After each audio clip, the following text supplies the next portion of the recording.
झूठ बोलने वाले मंत्री को इनाम और सच बोलने वाले मंत्री को सजा। एक विदेशी को अपराधी समझ राजा ने फांसी का हुक्म सुनाया। उस दोषी ने अपनी भाषा गुस्से में राजा को बहुत बुरा भला कहा और राजा के विनाश की कामना की। राजा को समझ नहीं आया। उन्होंने सभा में अपनी कई भाषाओं के जानकार एक मंत्री से पूछा, यह क्या कह रहा है? मंत्री ने विदेशी की गालियां सुन ली थी, किंतु उसने कहा, महाराज, यह आपको दुआएं देते हुए कह रहा है कि आप 1000 साल तक जिएं। राजा यह सुनकर बहुत खुश हुआ, लेकिन एक दूसरे मंत्री ने आवाज उठाई, महाराज, यह आपको दुआ नहीं गालियां दे रहा है। वह दूसरा मंत्री ने, जो पहले मंत्री से ईर्ष्या रखता था, उसने पहले मंत्री की बुराई करते हुए कहा, ये मंत्री जिन्हें आप अपना विश्वास पात्र समझते हैं, ये महाराज झूठ बोल रहे हैं। राजा ने पहले मंत्री से बात कर सच जानना चाहा, तो वह बोला, हाँ महाराज, यह सत्य है कि इस अपराधी ने आपको गालियां दी और मैंने आपसे झूठ कहा।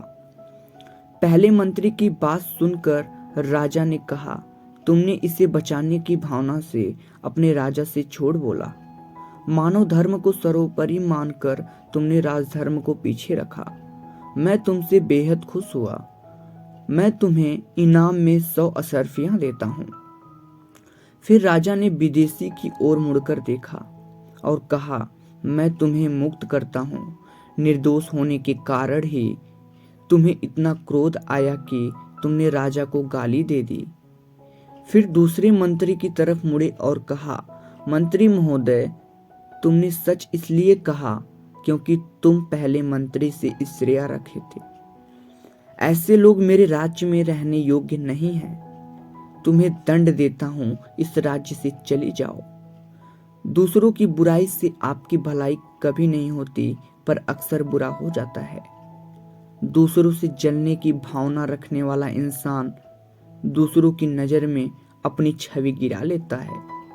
उसे लोग अपने आसपास पसंद नहीं करते। वो जहां जाता है नकारात्मक विचार फैलाता है। वीडियो कैसा लगा? लाइक जरूर करना, चैनल को सब्सक्राइब जरूर करना।